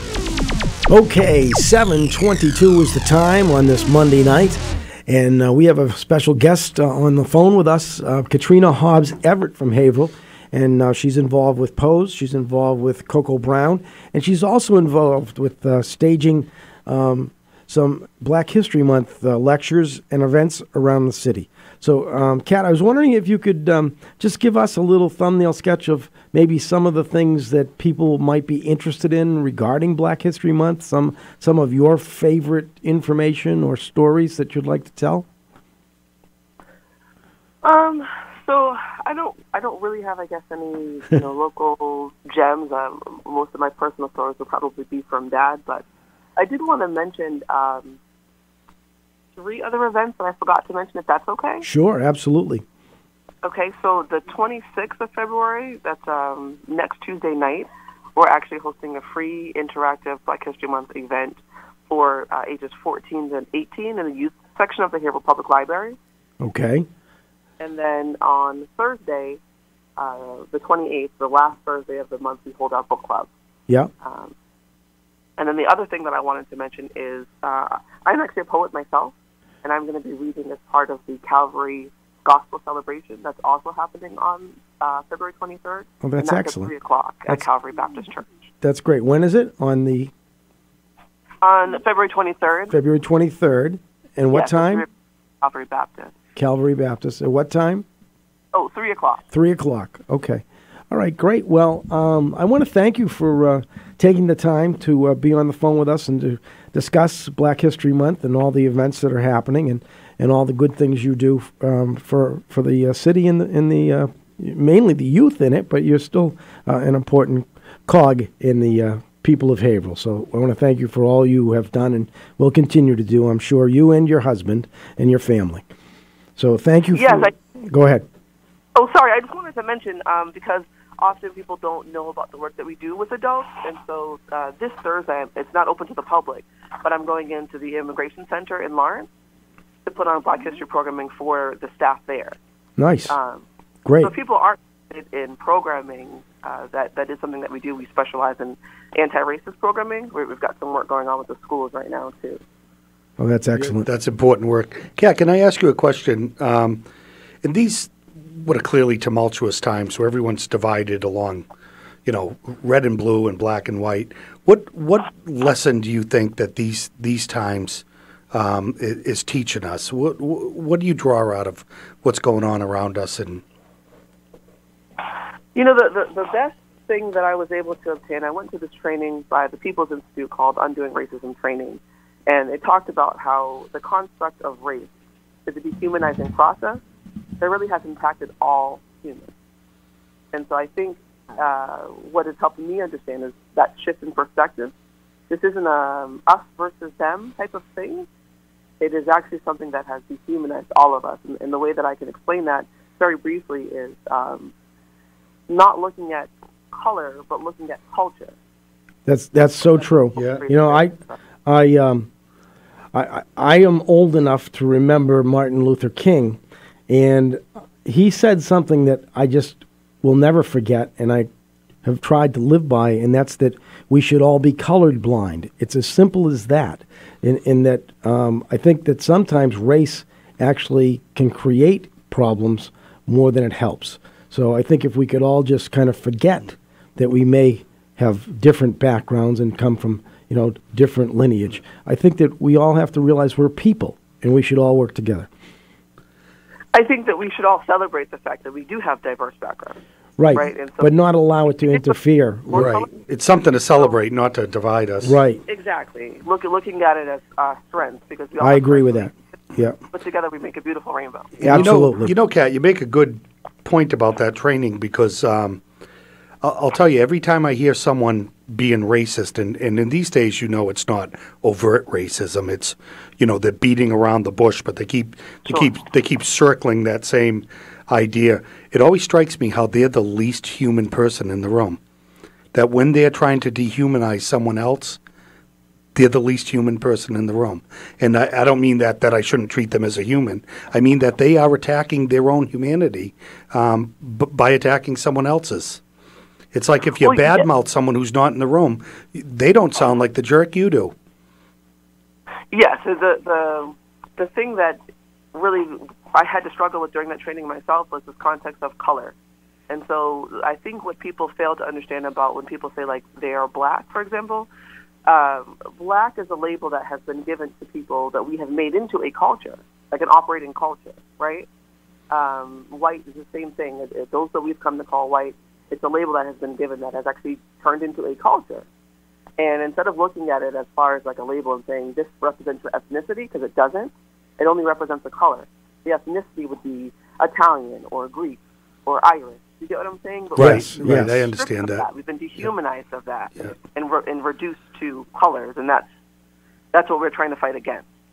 You know what my comeback is every time someone, in recent years, I think because of an election we're all aware of, it's really brought out the less desirable people, is I always say, I'm the wrong guy to talk to, and I quote Mark Twain, once you travel the world, it's real hard to be a racist. It really is. I agree. Yeah. Good thought. Good thought. Well, anything else you want to throw in before we move on, Kat? Are you all set for all your programs coming up? And if people want to see them, they can Google you online. Yeah, the best way to follow as far as the events, it would be the Coco Browns website. So cocobrowns.org is the best way to see all of our programming and events. That's excellent. All right. Beautiful. I want to thank you for your time, and I look forward to the next time we have you on the program. Thank you so much. Good to talk to you. Thanks, Good night, Kat. Kat. Okay. Take care. All right. That was Katrina Everett, and she is the daughter of Reverend Hobbs, who was very popular when he was active in his church here in Haverhill.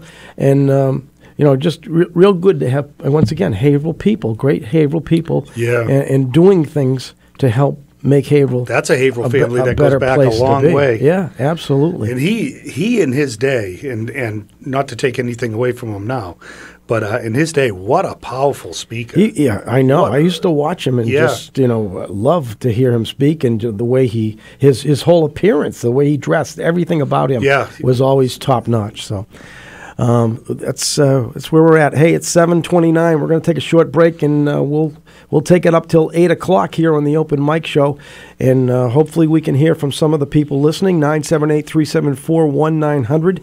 Call us now and get on the show. The Open Mic Show on WHAV 97.9 FM. Open Mic! Bill Macek and the Open Mic Show will be right back. Get in on the action. Call 978-374-1900. Open Mic is brought to you in part by Smith Motor Sales of Haverhill, 420 River Street, exit 48 off 495. It's 7:30. 97.9 FM WHAV. Catch the wave!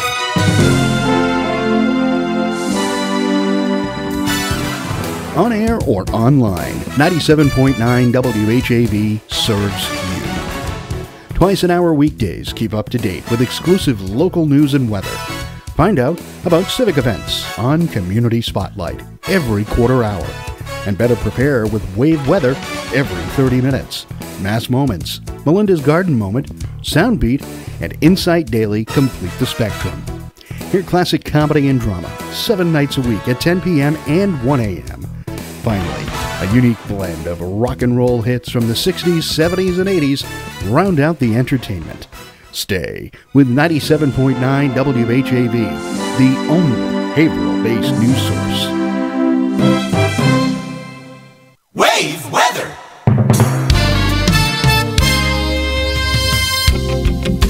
Now your wave weather forecast for Haverhill and the Merrimack Valley. Chance for a few snow showers early on, otherwise we're going to clear things out and get cold. Low at 13 degrees with a 5 to 10 mile an hour northwest wind. Sunny skies throughout your Tuesday, high 27 degrees, light northwest breeze. Clear skies, a low of 12 for Tuesday night.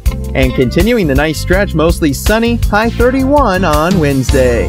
I'm WHAV meteorologist Brian Ivy. Your next wave weather in 30 minutes.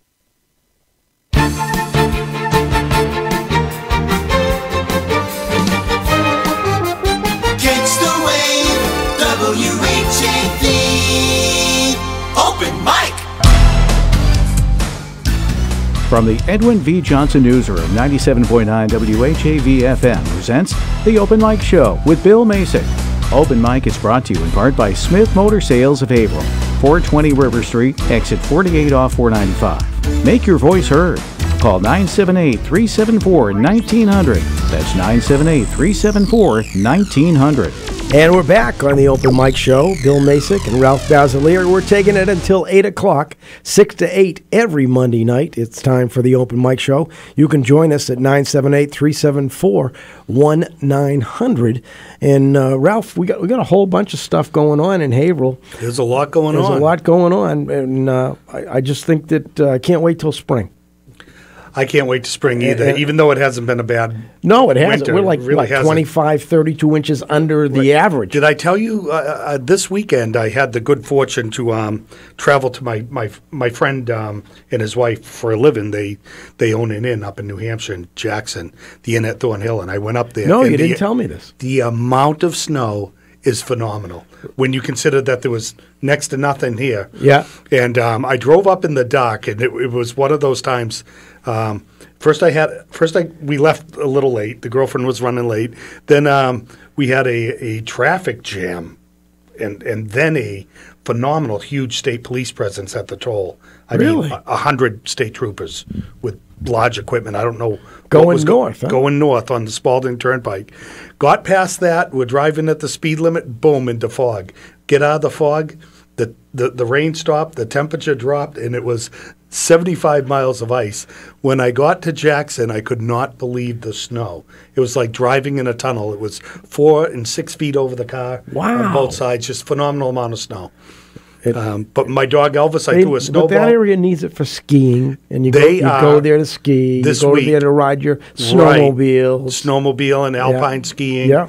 snowshoeing. This week with and the inn's probably sold out with the school vacation. the jam sandwich. If you go on any of the sites that are for hotels, and you want a hotel in, say, North Conway, it sends you to Manchester, New Hampshire, and Portland, Maine. Great. Both of them are an hour and a half away. Yeah, they're loaded up there. You got to be careful with certain sites where you book into an area you don't know. I'm aware of this because they'll put you, half an hour, 45 minutes away, and they call it Boston. But they're really putting you, again in Manchester or Lowell, but it's a Boston hotel. Well, the hotels in Haverhill come up for Boston in the summer. On the sites. Yeah, you do have to be careful. But you know what?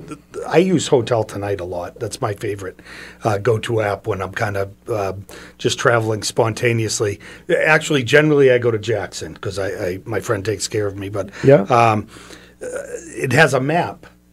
So I look at... So it shows where the dots are, how close you really are. I open the map and I can see, how close Hotel I am. Tonight, huh? I use Hotel Tonight I never a lot. heard of it.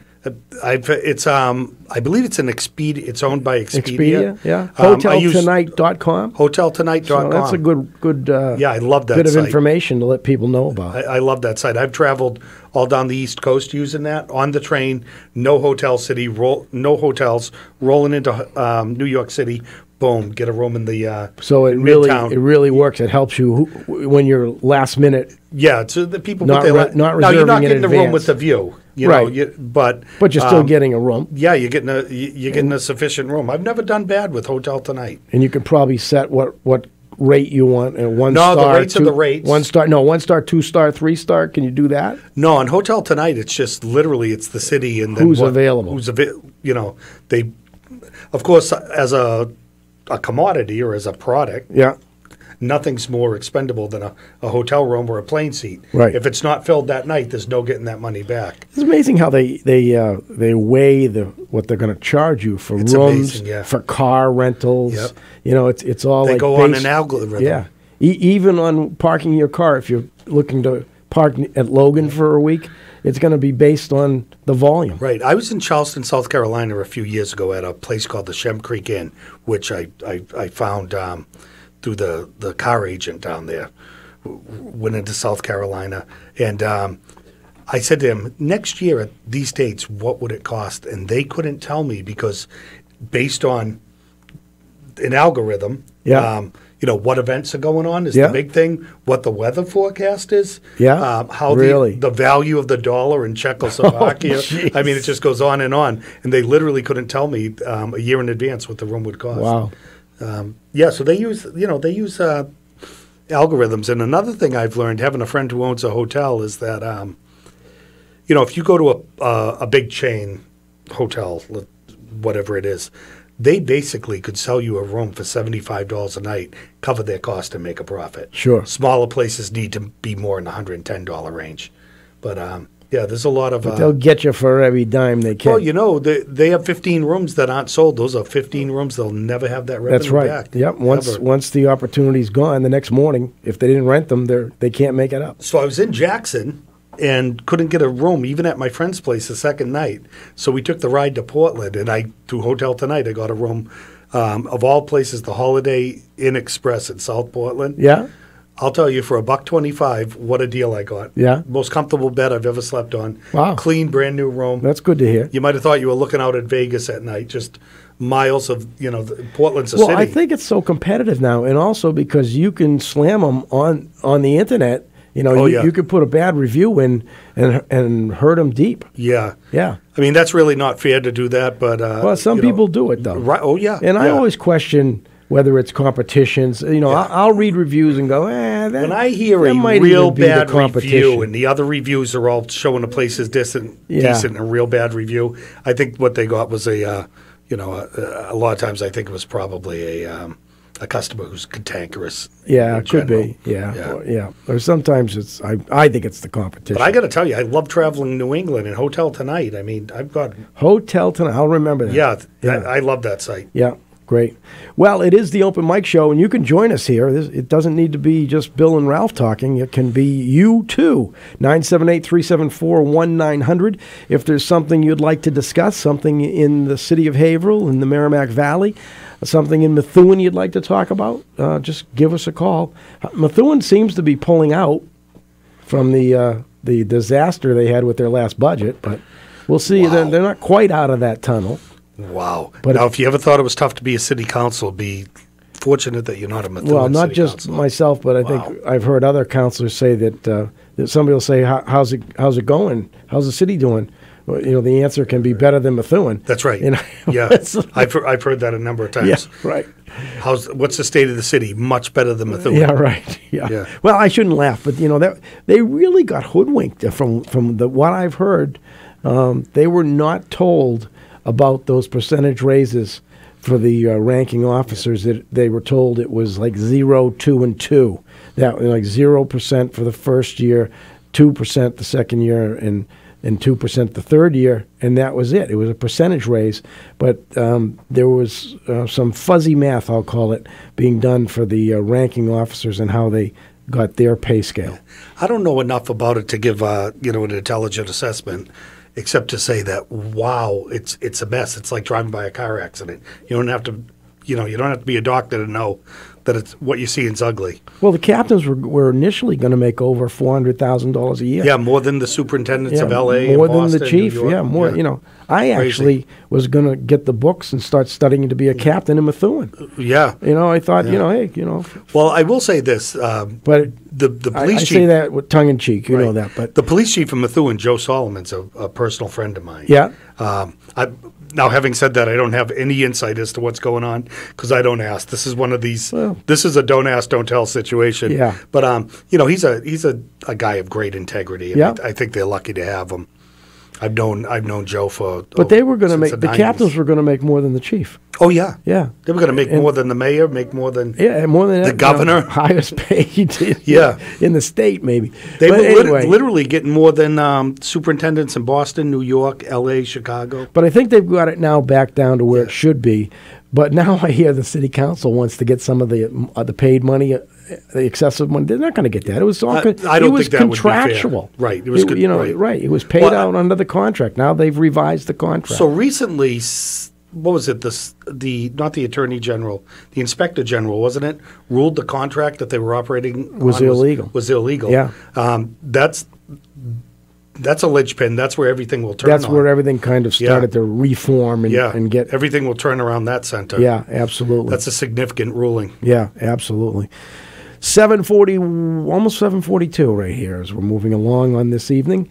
If you'd like to join us, 978-374-1900. It's Bill Macek and Ralph Basiliere on the Open Mic Show.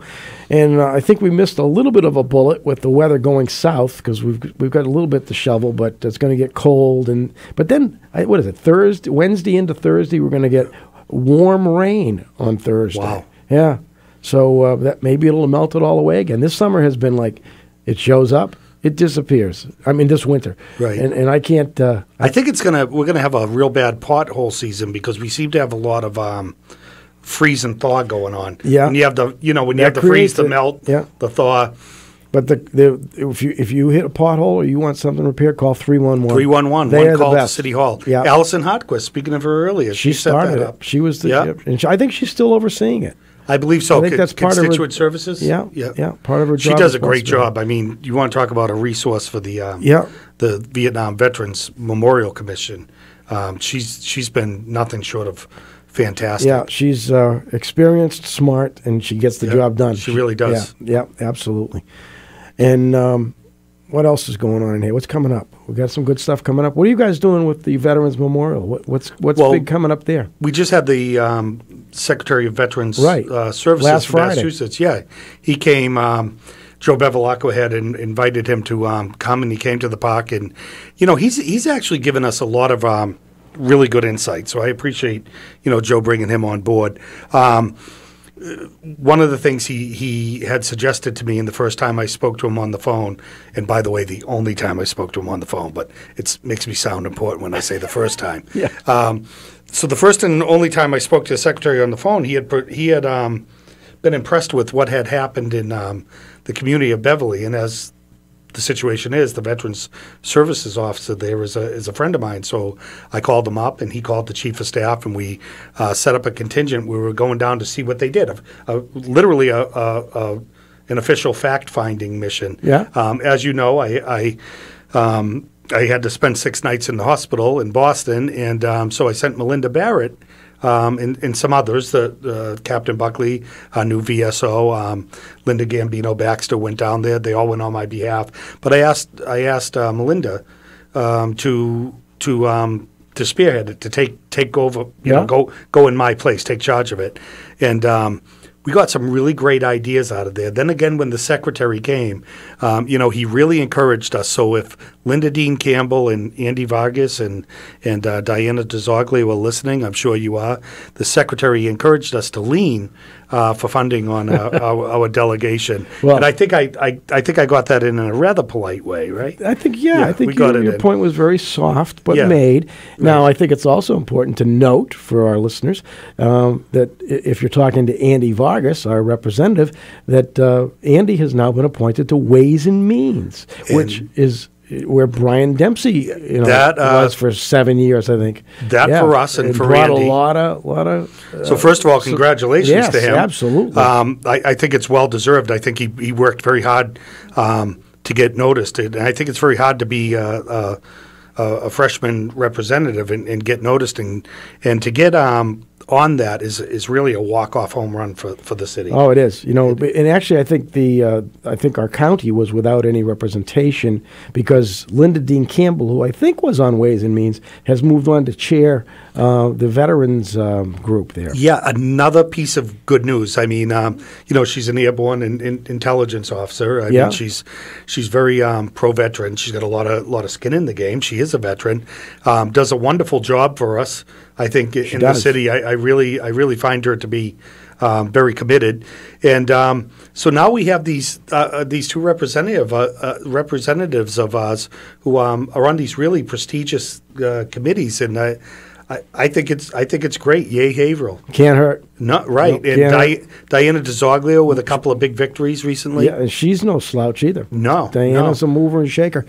Hey, it's 7:46. We're going to take our last pause for the cause, and we'll be back and take it until 8 o'clock right here on a Monday night on the Open Mic Show with Bill Macek and Ralph Basiliere, 97.9 FM. Open Mic! Bill Macek and the Open Mic Show will be right back. Get in on the action. Call 978-374-1900. Open Mic is brought to you in part by Smith Motor Sales of Haverhill, 420 River Street, exit 48 off 495. For more in-depth coverage of the news, visit WHAV's website at whav.net. Catch the wave! Melinda's Garden Moments help gardeners create and maintain a healthy, beautiful garden with ease, inside or out and all year long. This is Melinda Myers, inviting you to tune in every weekday morning, right here on WHAV. You'll learn creative ways to grow your own vegetables and herbs while beautifying your landscape. Eco-friendly lawn care, flower garden design basics, unique container gardens, attracting birds and butterflies to the landscape, and much more. Again, please join me weekday mornings for Melinda's Garden Moment for a very environmentally friendly approach to gardening. Remember, only local radio can bring you this feature opportunity, but only WHAV does.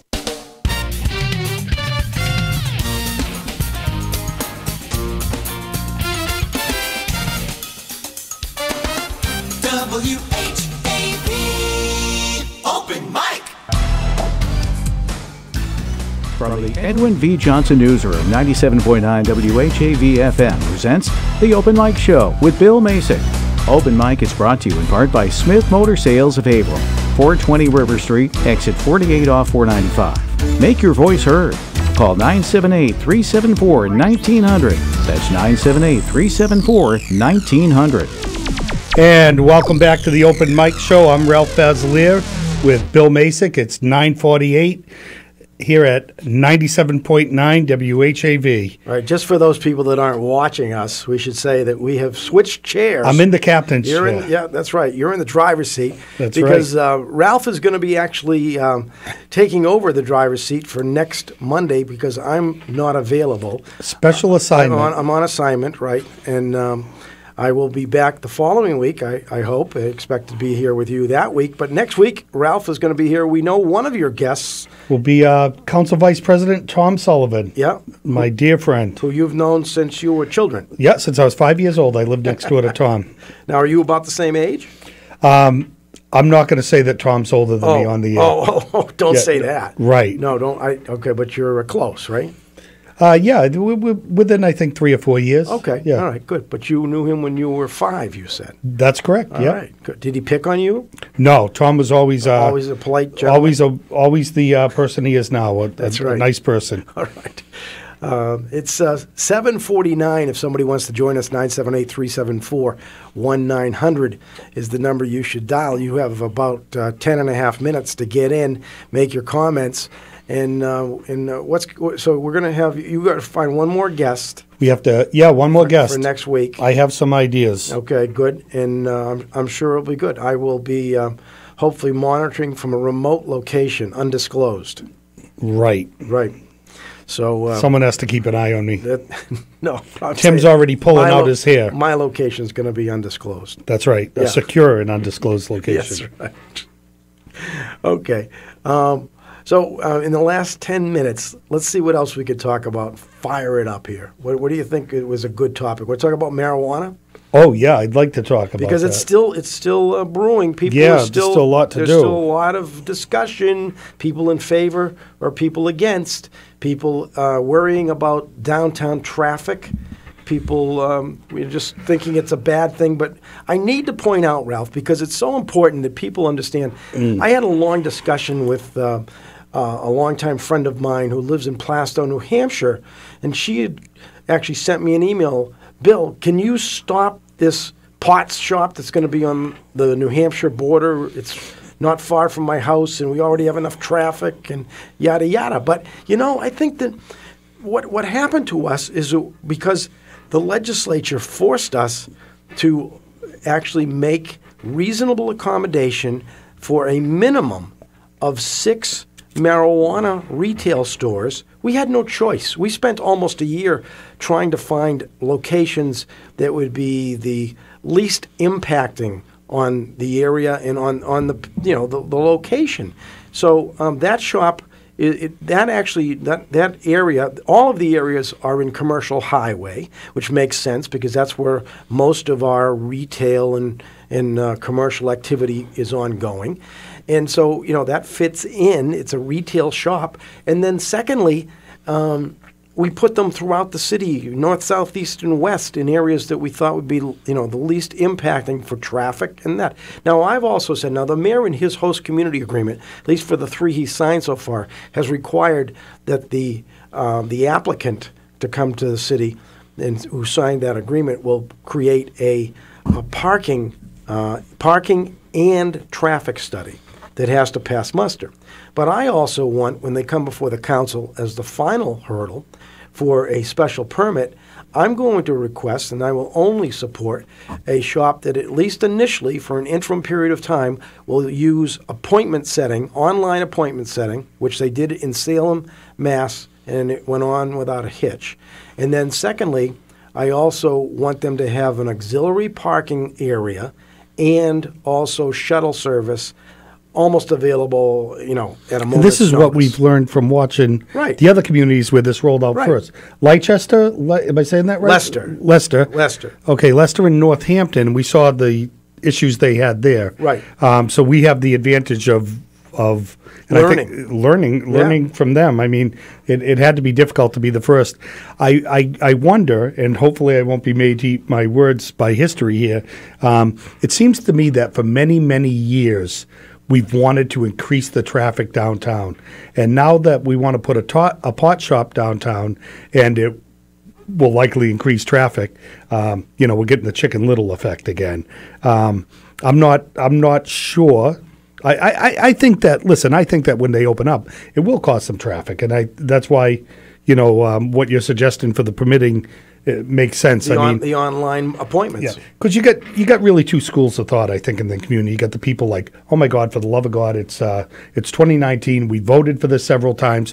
Why is it taking so long? Let's just do it. Then you got the other people who are really three camps, I think, that are just bitterly opposed to it. Right. Because, there's a little reefer madness or what have you. I'm not trying to insult people's opinion. I happen to disagree with that school of thought. And then there's the school of thought that's like, well, we have to do this, but we have to do it right, which I think and I would fall into. The camp I'm in, for sure. Yeah, I mean, it's always good to say, why don't you do this or why don't you do that? But you have to kick the can down the road and think, what are the effects going to be of this? And I believe that's the mayor's position, right? Well, we have no choice because the state legislature has told us if we don't create at least reasonable opportunity for 6 shops to come to Haverhill, then they could locate any place in the community. So then we've lost our local control, the little bit we have. Yeah, we don't want to lose to that. say where we'd like to have the shops. Right, I agree with you. Now, the numbers... I also think because there's going to be, Amesbury's supposed to open up, Salem's already opened up. Since Leicester and Northampton opened, there are many other shops opening up closer to us, and we're going to have them, I think, and even having more than one in Haverhill will minimize and not create the traffic impact. So first of all, we're a big city, and we're not going to have a pot shop on every corner. That's nonsense when we're hearing that hysteria. But the mayor, having looked at what happened out in Leicester and Northampton, I think was very wise to go back to the drawing board, even if it delays things a little bit. I'm sure the people who want to invest millions of dollars. He created a committee of 3, and there are 3 people that you'd want to have on that committee if it was any larger, and that's our city solicitor, I believe the police chief or a representative from the police department, and also somebody from the health department to review the applications, because right now we have more. He's given out 3. He has 3 left at minimum to give out for local authorization with a host community agreement, but he's got more applicants, so he wants to have them weighed. Yeah, that needs careful review. I think he's wise to do that. Yeah. And that's another well-appointed makes sense committee, so to speak. And a very strong committee to. Yeah, Bill Cox is a very wise owl, very bright man. Absolutely. And so I think we are doing it right, and I think that we'll be. Maybe not problem-free, but pretty close to zero problem-free. Yeah. I mean, it's going to happen, and we have no choice because of what the legislature has imposed upon us. It seems to me, worst-case scenario, we're going to have a bunch of very hungry, peaceful peaceniks walking around contributing to our economy. I guess that's it, huh? Yeah. That's the worst. I think that's the worst. Yeah. And hopefully history won't prove me wrong because, people will say 4 years from now if there's a problem. Well, if there's any day... That Ralph said on the open mic. I guess that in the other states, and I'm sure it'll be here in Massachusetts, that the day we have to be most concerned is April 20th, 4/20. 4/20. Yeah, I actually know what that means. Yeah, so do I. Yeah. So I'll tell you this. We also had the advantage here in Massachusetts of seeing... and I don't know if we've learned the lessons, but what worked in Colorado. Colorado was 4 or 5 years ahead of us. Yeah. So there's a lot to look at there. And I'll tell you, if he's listening, the governor, I'd love to be on the marijuana licensing commission for the state. I don't know if the governor's listening, but if you are. We don't know, but he could be. Or if not, tell him to watch, after it gets posted, after Tim posts it. I might send him a note. Yeah, tell him to watch, give him the number or something. Yeah. Yeah, that'd be good. I'd like to see that. Sure. I think you'd be good. I think I would be, too. You want to be on the Cannabis Control Commission? Yeah, I'd love to be on the Cannabis Control Commission, sure. You'd do a good job on that. So, thank you, Bill. Would you be able to stay on the Conservation Commission locally? Sure. Oh, okay. All right. Yeah. As long as we don't lose you. Yeah. No. And how about the open mic show on Monday nights? Open mic show, I could still stay on. Do that, right? You know what you do is when you're on these commissions, you have a wonderful thing available to you through the State Ethics Commission is that you can call, not about anything you've done, but what you're thinking That's of doing, and get an ethics ruling. Right. And I did that recently because I'm on 2 commissions. I was offered this position at this community radio station, and I just had to make sure. You actually called. I called before you accepted the position. I absolutely did. I think I owed that to the people I serve and the mayor. I think I owed that to him to not accidentally embarrass him in any way, and I owed it to Tim Coco and yourself. Yeah, that's great. People have put trust in me. Yeah, It's nice to know you did that. I got a ruling on it. I got a very. I actually had. If I had to pay the lawyer for the 4 hours he worked on it that day. 4 hours. 4 hours he worked on it. Just to be sure. Yep, he dug through everything because I'm classified as what's called a special city employee. I'm actually, even though I'm not paid, I'm a city employee. Right. But I have different, it's not like being a police officer, a firefighter, or even a clerk that's working. Those are regular employees. But with that, I have certain ethical responsibilities, and I make sure I meet them. Wow, that's Well, you don't want to embarrass the guy who gave you these great appointments. That was nice for you to do that. Hey, Ralph, you know what? We've already crossed over 7:59. Wow. We're in our final minute together. Final minute together for you and me this week, and you're going to take the controls. I'll take the controls next week with at least Tom Sullivan from the Haverhill City Council as one of your guests, and then a special mystery guest. Special mystery guest, and I think I know who I'm going to ask. I've already sent her an email. Don't tell her. Don't I'm mention not telling it tonight. anybody who it is right now. All right, so it'll be a special mystery guest. It's going to be a secret. You're going to have to tune in for for special assignment. Is that going to be in the 7 o'clock hour? Yes. Tom's doing 6. Tom's doing 6, yes. All right. Well, that's going to wrap it up for us tonight, folks. And thanks for listening. We'll be back. Thanks for listening. We'll be back on the Open Mic Show together in 2 weeks. Next week, it's Ralph Basiliere flying solo with his 2 guests right here on the Open Mic Show on WHAV 97.9 FM. Open Mic! Look at that, right to 8. Join Bill Macek live on the Open Mic again next Monday night at 6. The Open Mic Show is brought to you in part by Smith Motor Sales of Haverhill, 420 River Street, exit 48 off 495. The opinions expressed on the Open Mic Show are not necessarily those of 97.9 WHAV FM, its underwriters, or affiliated stations. The Open Mic Show came to you from the Edwin V. Johnson Newsroom.